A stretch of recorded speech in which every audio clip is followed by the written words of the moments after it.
नमस्कार, बहुत स्वागत है आपका। मैं हूं रीनू। दिल्ली चुनाव 2020 के आज नतीजे आएंगे। सुबह 8 बजे से शुरू होगी वोटों की गिनती। काउंटिंग सेंटरों पर सुरक्षा के पुख्ता इंतजाम किए गए हैं। केंद्र के भीतर जाने वाले सामानों की स्कैनिंग होगी। 672 उम्मीदवारों की किस्मत का आज फैसला होने जा रहा है। 70 सीटों के लिए 8 फरवरी को वोटिंग हुई थी। इस बार 62.59% वोटिंग हुई। एग्जिट पोल में आम आदमी पार्टी की वापसी हो रही है। सबसे पहले पोस्टल बैलेट की गिनती की जाएगी और उसके बाद काउंटिंग शुरू हो जाएगी।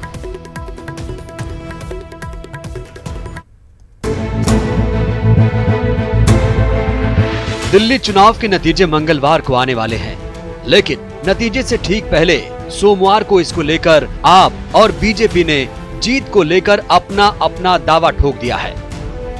आम आदमी पार्टी प्रचंड बहुमत से जीतने जा रही है। 2015 का रिकॉर्ड खुद से दिल्ली की जनता तोड़ने जा रही है। काम के नाम पे वोट पड़ा है। बट हम लोगों का अपना सर्वे का अनुमान है 48+।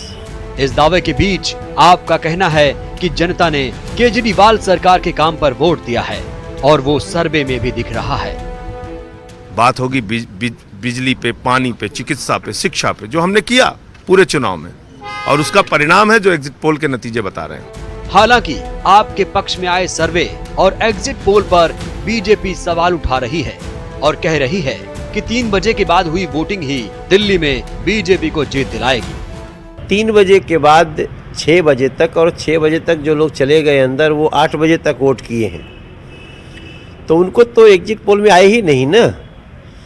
तो वो मैक्सिमम वोट जो है वो भारतीय जनता पार्टी का है। उधर आप और बीजेपी के दावों के बीच कांग्रेस नेता संदीप दीक्षित ने आपको ही चुनावी फायदा होने की बात कही है। पब्लिक में अगर आप चीजें सस्ती कर दें और फ्री कर दें तो स्वाभाविक है कि लोग वोट देंगे, क्योंकि हमारे यहाँ विकास से ज्यादा इस तरीके का अगर जेब में कुछ मिल जाए तो एक लालच वाली प्रवृत्ति तो होती है लोगों में, उसका फायदा तो होगा इनको, सीधी बात होगी। मुझे तो लगता है बहुत अच्छी सीटें आएंगी आम आदमी, इसमें मुझे कोई शक नहीं। बता दें, चुनाव के बाद हुए तमाम तरह के सर्वे में दिल्ली में फिर से आम आदमी पार्टी की सरकार का अनुमान लगाया गया है, जिसके बाद नतीजों को लेकर दिल्ली की सियासत गर्मा गई है। हालांकि ये सर्वे अनुमान ही है। ऐसे में नतीजों के बाद ही पता चलेगा मंगलवार को दिल्ली में असल में किसका मंगल होगा। Bureau report, news 18 network. Delhi फतेह करने को लेकर जोर लगाने वाले एमपी के बीजेपी और कांग्रेस नेताओं की साख दांव पर है। एक रिपोर्ट देखिए।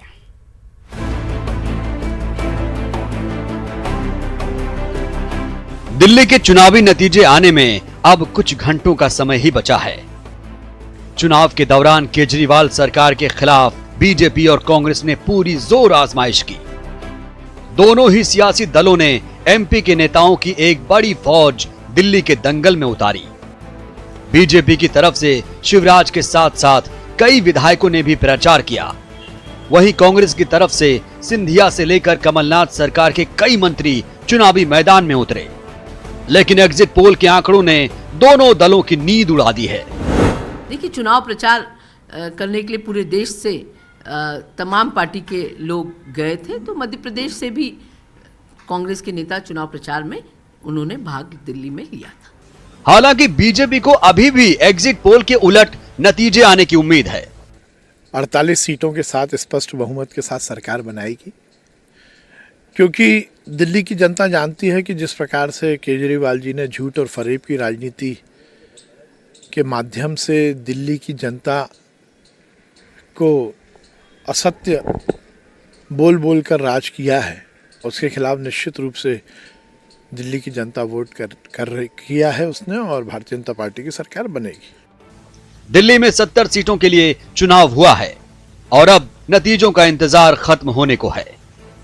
एग्जिट पोल के मुताबिक दिल्ली में फिर से आम आदमी पार्टी की सरकार बनती दिख रही है, लेकिन छोटे राज्य के चुनाव में बड़ा दम दिखाने वाले बीजेपी और कांग्रेस के नेताओं के लिए दिल्ली की हार जीत के कई मायने हैं।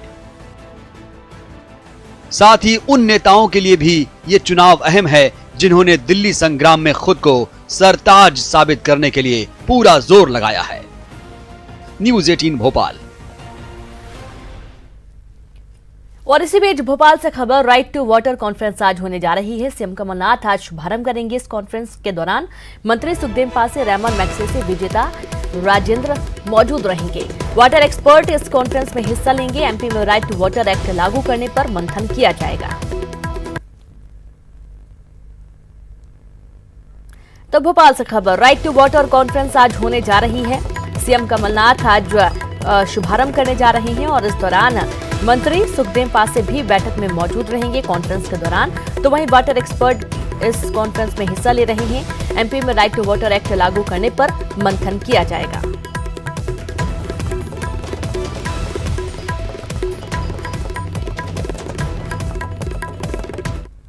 और धार से इस वक्त की बड़ी खबर, मॉब लिंचिंग मामले में 6 और आरोपियों की गिरफ्तारी हुई है। मास्टरमाइंड की तलाश अभी भी जारी है। अब तक 19 आरोपियों को गिरफ्तार किया जा चुका है। धार के बोरलाई में मॉब लिंचिंग हुई थी और इसके चलते पुलिस लगातार आरोपियों की गिरफ्तारी कर रही है। वीडियो में जो तस्वीरें देखी गई हैं, जिन जिन लोग की तस्वीरें साफ कैद हुई हैं, उनको चिन्हित किया गया है। उनकी तलाश पुलिस कर रही है और मॉब लिंचिंग मामले में 6 और आरोपियों को गिरफ्तार किया जा चुका है। मास्टरमाइंड की तलाश अभी भी जारी है। किसने इस अफवाह को फैलाया था, लोगों को भड़काया था, उसकी तलाश की जा रही है और अब तक 19 आरोपियों की गिरफ्तारी हो चुकी है। धार के बोरलाई में मॉब लिंचिंग हुई थी और इसके चलते एक युवक की मौत भी हो गई थी। तो 6 लोग गंभीर हालत में अस्पताल में भर्ती हैं। एक युवक की मौत हो गई थी। अब तक 19 आरोपियों को गिरफ्तार किया जा चुका है। पुलिस लगातार आरोपियों की तलाश में जुटी हुई है। आपको ये भी बता दें कि जो लोग इस मॉब लिंचिंग के दौरान शामिल थे, हालांकि पूरे ग्रामीण ही यहाँ पर एकजुट थे, लेकिन जिन जिन लोगों को देखा गया है मारते हुए और हमला करते हुए, उनको चिन्हित किया गया है। और कई लोग हैं जो कि गांव छोड़कर फरार हो चुके हैं, उनकी तलाश की जा रही है। अब जिन जिन घरों से लोग निकले हुए थे, जिन जिन घरों के जो सदस्य थे मॉब लिंचिंग में शामिल थे, अब उनको चिन्हित किया गया है। संपर्क यदि घर से करने की कोशिश करते हैं या किसी भी आधार पर उनको ट्रेस किया जा रहा है, कोशिश की जा रही है कि उनको जल्द से जल्द गिरफ्तार किया जा सके और इनसे पूछताछ की जा रही है। जो बाकी के अन्य लोग गिरफ्तार हुए हैं, 19 लोग जो गिरफ्तार हुए हैं, उनसे पूछताछ हो रही कि आखिरकार कौन इस पूरे घटनाक्रम के दौरान मास्टरमाइंड था, किसने सभी को भड़काया था, अफवाह फैलाई थी कि बच्चा चोर गांव में दाखिल हुआ है और इसके चलते ग्रामीण ने हमला कर दिया। तो धार से इस वक्त की बड़ी खबर, जहां मॉब लिंचिंग मामले में 6 और आरोपियों को गिरफ्तार किया जा चुका है। खबर खरगोन से, किसान ने चोर को गोली मारी। गंभीर हालत में चोर इंदौर रेफर किया गया है। खेत में संतरा चोरी करने आया था चोर को भगाने के लिए किसान ने गोली चलाई। गोली लगने से चोर की हालत गंभीर है। बरूढ़ गांव का ये पूरा मामला सामने आया है। यानी कि अब चोरी भी जान ले सकती है। चोरी करने पहुंचा था किसान के बाग में और इस दौरान किसान ने जब देखा चोर को तो उसने गोली चला दी। अब गोली की वजह से चोर की हालत काफी गंभीर है। इंदौर रेफर किया गया है।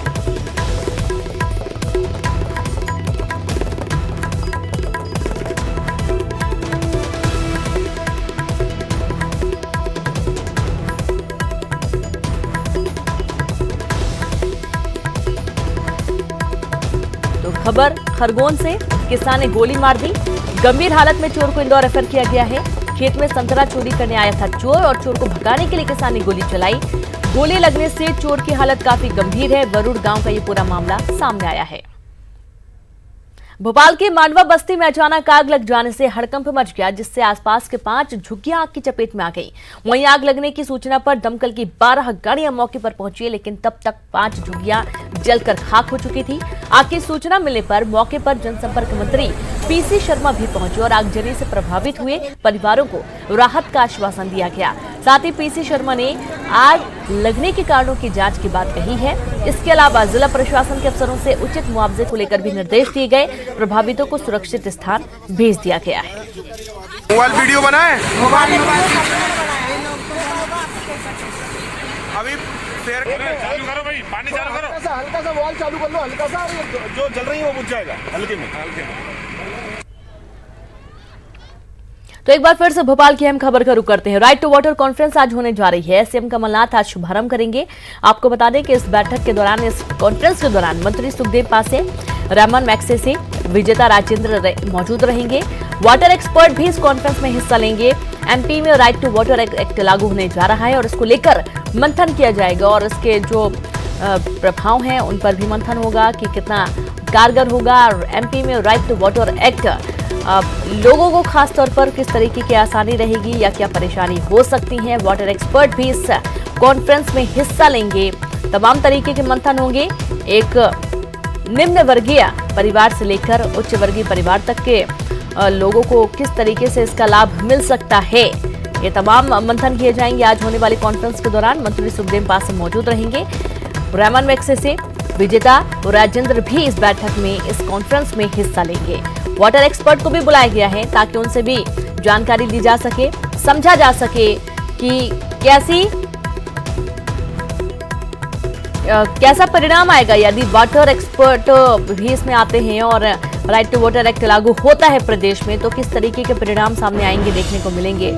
और जैसा कि देखा जाता है गर्मियों में बहुत ज़्यादा पानी की किल्लत हो जाती है और बारिश का जो पानी होता है उसको किस तरीके से संरक्षित करना चाहिए या कैसे होना चाहिए, ये तमाम बातें हैं जिनको लेकर भी मंथन करने की ज़रूरत सरकार को रहेगी। और यही कारण है कि आज जो कॉन्फ्रेंस होगी उस दौरान बैठक होगी। बैठक में MP right to water act लागू करने को लेकर मंथन किया जाएगा।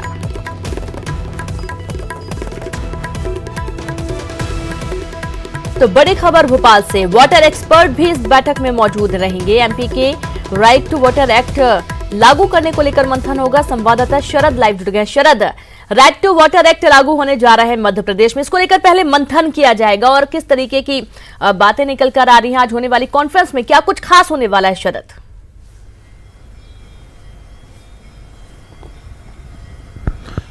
देखिए रीनू, खास दरअसल यही है कि आखिरकार राइट टू वाटर एक्ट यानी कि पीने के पानी का जो अधिकार है वो मध्य प्रदेश सरकार मध्य प्रदेश के लोगों को देना चाहती है। तो फिर आखिरकार ये एक्ट होगा कैसे, ये एक्ट लागू कैसे होगा और फिर इसको इम्प्लीमेंट कैसे कराया जाएगा, ये बहुत सारे पहलू हैं जो आज की चर्चा का केंद्र रहेंगे। आज मिंटो हॉल में सुबह 10:30 बजे राइट टू वाटर एक्ट पर ये जो कार्यशाला है, जैसा कि आपने कहा भी है, वो शुरू होगी। सीएम कमलनाथ खुद इसमें मौजूद रहेंगे, पीएचई मंत्री सुखदेव पासे मौजूद रहेंगे और बाकी के जो वाटर एक्सपर्ट्स हैं वो इसमें मौजूद रहेंगे। ये माना जा रहा है कि आज और कल 2 दिन तक ये जो बैठक होने वाली है, इसमें दरअसल एक मसौदा तैयार किया जाएगा राइट टू वाटर एक्ट का और फिर हो सकता है कि आने वाला जो बजट सत्र हो उस बजट सत्र में राइट टू वाटर एक्ट को विधानसभा में पेश भी किया जाए। दरअसल मध्य प्रदेश सरकार पहले ये कह चुकी है कि वो मध्य प्रदेश के हर व्यक्ति को पीने के पानी का अधिकार देना चाहती है, यानी कि हर व्यक्ति को पानी उपलब्ध कराना चाहती है। इसी के तहत ये जो पूरा मसौदा है वो तैयार किया जाना है, उसको लेकर आज मंथन होगा। आज भी मंथन होगा, कल भी मंथन होगा, यानी कि 2 दिनों तक ये कार्यशाला मिंटो हॉल में चलेगी। तो इसके अभी देखना होगा कि कैसा मसौदा तैयार होता है, क्योंकि पानी को लेकर जो चुनौतियां हैं वो बहुत ज़्यादा हैं। हाल ही में एक रिपोर्ट आई थी जिसमें ये जानकारी सामने आई थी कि मध्य प्रदेश के करीब 60,000 ऐसे स्कूल हैं जहां बच्चों को पीने का पानी साफ उपलब्ध नहीं होता है। तो फिर अगर ये वाटर एक्ट लागू होता है तो आखिरकार इन चुनौतियों से कैसे निपटा जाएगा, क्या सिर्फ ये कागजी बनकर तो नहीं रह जाएगा। तो ये बहुत सारी बातें होंगी जो आने वाले दिनों में साफ होंगी, लेकिन आज की बात ये है कि जो वाटर एक्ट है, राइट टू वाटर एक्ट है, उसको लेकर मंथन होने जा रहा है। जी बिल्कुल शरद, राइट टू वाटर एक्ट यदि लागू होता है प्रदेश में, जैसे कि कमलनाथ सरकार कवायद कर रही है, प्रत्येक व्यक्ति के पास पानी पहुंचाने की कोशिश, जैसा कि आपने बताया, अब इसके चलते ये काफी लंबा प्लान हो जाएगा, क्योंकि जैसा आप बता रहे हैं कि 60,000 ऐसे स्कूल हैं जहां पर स्कूल में पानी की व्यवस्था नहीं है। ऐसे ना जाने कितने हजार गांव होंगे, कितने हजार कस्बे होंगे, गर्मियों में खासकर सबसे ज्यादा परेशानी होती है। तो विकास काम करने की भी जरूरत पड़ जाएगी, नल सप्लाई करने की भी जरूरत पड़ जाएगी, पाइपलाइन बिछवाने की जरूरत पड़ेगी इसके चलते।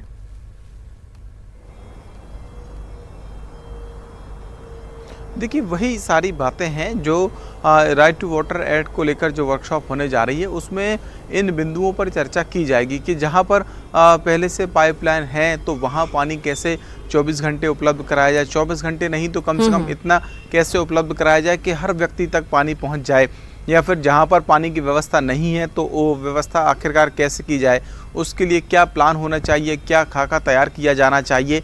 ये सारे बिंदु ही आज की जो बैठक है यानी आज और कल जैसा कि मैंने कहा उसमें होगा।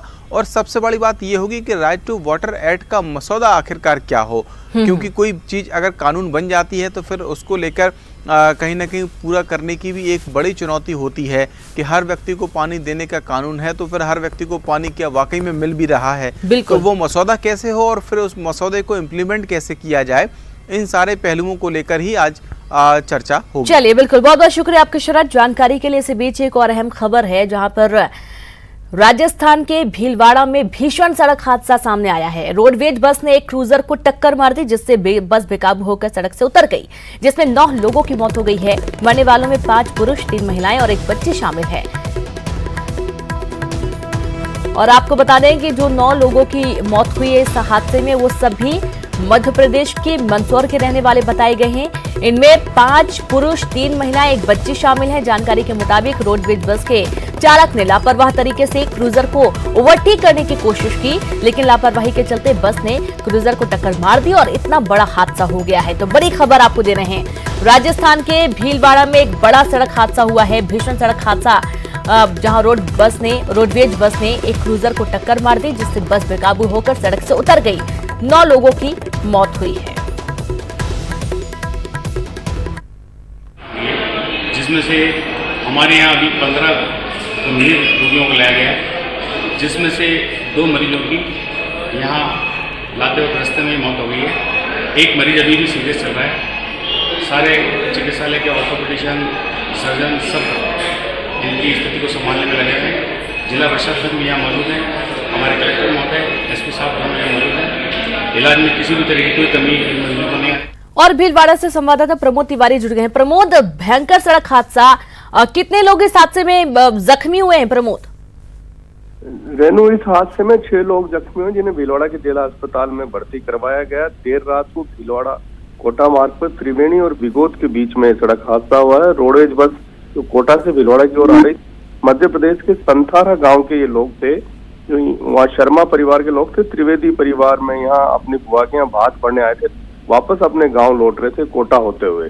तो रोडवेज बस एक ओवरटेक कर रही थी ट्रैक्टर को। ट्रैक्टर को ओवरटेक करते समय ये तेज गति में कहर बरपाया है, सामने से क्रूजर को टक्कर मारी। 9 लोगों की मौत हुई, 7 लोगों की घटनास्थल पर मौत हुई, 2 की भीलवाड़ा के जिला अस्पताल में उपचार के दौरान मौत हुई। इसमें से 5 पुरुष है, 3 महिलाएं, 1 बच्ची की मौत हुई है। जी, जिनकी मृत्यु हुई है वो सभी मंदसौर के, जैसा कि आप बता रहे हैं कि एमपी के गांव के रहने वाले हैं। जो 6 लोग जख्मी हैं प्रमोद, वो कहाँ के रहने वाले हैं? क्या वो भी एमपी के हैं? सारे एमपी के हैं। जो बस में सवार थे उनको चोटें जरूर आई है, घायल हुए हैं। उसमें से 2 तो भीलवाड़ा जो कोतवाली पुलिस स्टेशन उसके हेड कांस्टेबल थे, जो यूपी में किसी तफ्तीश में गए थे, वापस लौट रहे थे। 1 कांस्टेबल, बस में सवार कई लोगों के चोटें आई है। पर जो ये 6 लोग जो हॉस्पिटलाइज हैं भीलवाड़ा के जिला अस्पताल में, वो सारे क्रूजर में सवार थे। मौत भी क्रूजर सवारों की हुई। 17 लोग क्रूजर में थे, सारे मिला के, महिला पुरुष और बच्चे मिला के। बिल्कुल प्रमोद, आगे भी आपसे जानकारी। एक बार फिर से आप सभी का स्वागत और एक बार फिर से रुक करते हैं अहम खबर का। राजस्थान के भीलवाड़ा में भीषण सड़क हादसा हुआ। रोडवेज बस ने एक क्रूजर को टक्कर मार दी जिससे बस बेकाबू होकर सड़क से उतर गई, जिसमें 9 लोगों की मौत हो गई है। मरने वालों में 5 पुरुष, 3 महिलाएं और 1 बच्चे शामिल हैं। और आपको बता दें कि सभी एमपी के मंदसौर गांव के रहने वाले हैं। जानकारी के मुताबिक रोडवेज बस के चालक ने लापरवाह तरीके से क्रूजर को ओवरटेक करने की कोशिश की, लेकिन लापरवाही के चलते बस ने क्रूजर को टक्कर मार दी और इतना बड़ा हादसा हो गया। ये सभी लोग मंदसौर के रहने वाले बताए गए हैं।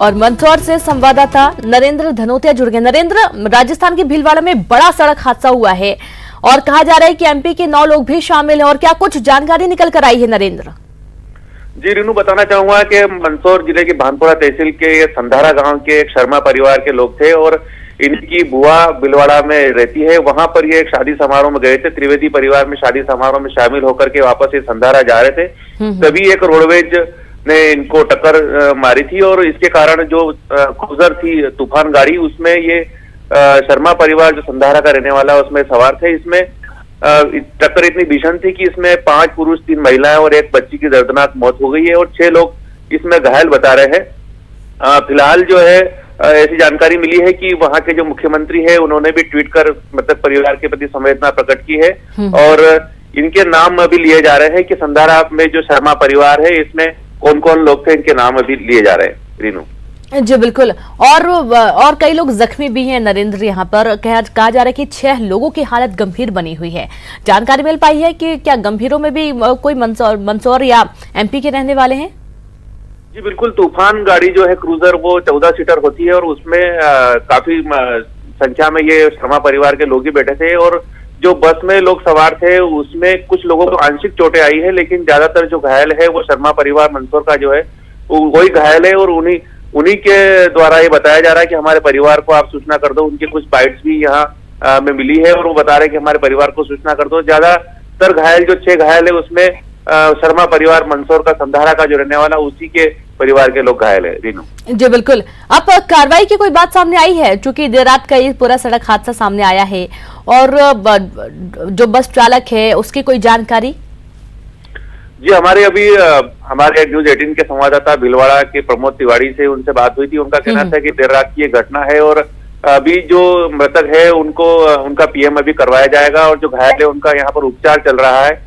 फिलहाल पुलिस ने जो रोडवेज बस संचालक है उसको हिरासत में लिया है और उससे पूछताछ कर रही है और आगे की जो वहाँ संबंधित थाना क्षेत्र है, ये त्रिवेणी और बागोद के बीच में हादसा हुआ, संबंधित थाना क्षेत्र के लोग वहां पर पहुंचे हैं और जो दुर्घटना हुई है उसमें घायलों से पूछताछ कर रहे हैं और ड्राइवर को भी हिरासत में लेकर के पूछताछ की जा रही है। चलिए बिल्कुल, बहुत बहुत शुक्रिया आपका नरेंद्र जानकारी के लिए। तो ड्राइवर को भी हिरासत में ले लिया गया है, उससे पूछताछ हो रही है। एमपी के ये सभी लोग हैं, तकरीबन 17 से 18 लोग थे जो कि क्रूज से जा रहे थे और इसी दौरान ये बड़ा सड़क हादसा हो गया है। देर रात लापरवाही की गई है, ओवरटेक करने के चक्कर में बस चालक ने क्रूज को टक्कर मार दी। इसके चलते और यहाँ पर इसी के साथ इस बुलेटिन में एक छोटे से ब्रेक के बाद भी खबरें लगातार जारी हैं। नमस्कार।